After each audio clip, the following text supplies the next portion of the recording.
Composite resin is a tooth-colored restorative material. When used appropriately, it can be successfully added to teeth without any drilling.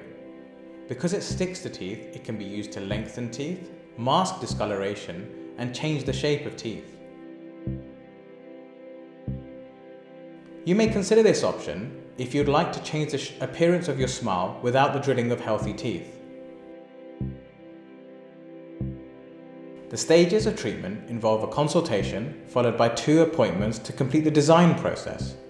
Following this, you'll be booked in for your restorations and you will leave with the restorations in place. It is very common to return for final finishing and polishing. I always work by the principle that I will guide, but it's your smile. Therefore, I will present options and guide you to what I think is ideal. But you ultimately make the decisions. If you are happy, we will confirm this in the design process. I will show you what we are planning and then we will proceed forwards. Composite build-ups are a very good option, but can stain and chip over time. The huge advantage over other options is that your teeth underneath remain healthy.